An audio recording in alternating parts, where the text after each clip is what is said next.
നമസ്കാരം, ഞാൻ ദിനേഷ് സോബർണിക. നമ്മുടെ ചെണ്ടുമല്ലി കൃഷിയൊക്കെ ഒരു ഒരു മീഡിയം ഘട്ടം കടന്നു കഴിഞ്ഞു കേട്ടോ. ഒരു തവണ തലമുറിച്ച ആളുകളുണ്ട്, 2 തവണ തലമുറിച്ച ആളുകളുണ്ട്, അതേപോലെ ഇതുവരെ പ്രൂൺ ചെയ്യാത്ത ആളുകളുണ്ട്. ഇനി പ്രൂൺ ചെയ്യരുത്. ഇനി പ്രൂൺ ചെയ്താൽ അതിൽ കൊമ്പുകൾ ഉണ്ടായിട്ട് പൂവുണ്ടാവാൻ വൈകും. അപ്പോൾ ഇപ്പോൾ ഉള്ള ഈ ഘട്ടത്തിൻ്റെ കാര്യം പറയാം. 22, 23 ജൂലൈ 23 ഈ 23 ഡേറ്റിൽ നമ്മളിനി ഒരു 28-ാം തീയതി വരെ നിങ്ങൾ ഇതേപോലെ വളങ്ങൾ കൊടുക്കുക. നൈട്രജൻ വളങ്ങളൊക്കെ ചെടി വളർച്ചയ്ക്കുള്ളെല്ലാം, കടലപ്പിണ്ണാക്കോ DAP-യോ ഫാക്ടംബോസോ അല്ലെങ്കിൽ 30-10 അതൊക്കെ സാധാരണ രീതിയിൽ കൊടുത്തു പോയതിൻ്റെ ശേഷം 28-ാം തീയതിയോട് കൂടിയിട്ട് നമ്മളൊരു 1/2 സ്പൂൺ പൊട്ടാഷ് കൊടുക്കും, ചെറിയ തോല്. പിന്നെ ഈ 30-10 പൊട്ടാഷ് ഉണ്ട് കേട്ടോ, ചെറിയ തോല്. സ്പെഷ്യലായിട്ട് കുറച്ച് പൊട്ടാഷ് ഇട്ട് കൊടുക്കും. പിന്നെ മണ്ണ് വേണമെങ്കിൽ മണ്ണ് കൂട്ടി കൊടുക്കുന്ന, ഏത് രാസവളം ഇട്ടും ഉടനെ മണ്ണ് കൂട്ടി കൊടുക്കരുത്.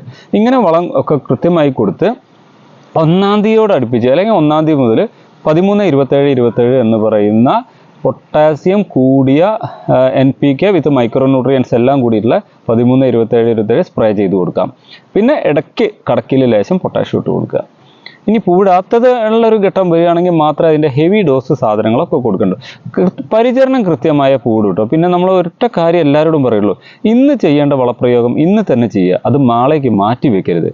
കാരണം മഴ കാരണം മടി പറഞ്ഞുകൊണ്ട് പല ആളുകളും വളപ്രയോഗം നീട്ടി പോവുക. അപ്പോൾ ചെടികൾക്ക് അതിനനുസരിച്ച് വളർച്ചയും കുറവുണ്ടാവും, പൂക്കാനുള്ള സമയമെടുക്കും. പിന്നെ ഇപ്രാവശ്യം മഴ കൂടിയത് കൊണ്ട് തന്നെ നമ്മൾ വിചാരിച്ച രീതിയിൽ പെട്ടെന്ന് മൊട്ട് വന്നിട്ട് ആ മൊട്ട് വലുതാവാനുള്ള ടൈമൊക്കെ കൂടുതലെടുക്കും. കാരണം വെളിച്ചം കുറവാണ്, കൊടുക്കുന്ന വളം മുഴുവനും വെള്ളത്തിൽ ലയിച്ചു പോകുന്നു. അപ്പോൾ ഇത് കൃത്യമായ പരിചരണത്തിലൂടെ നിങ്ങൾക്ക് നല്ല രീതിയിൽ പൂവ് വിളവെടുക്കാൻ സാധിക്കും. Okay, thank you.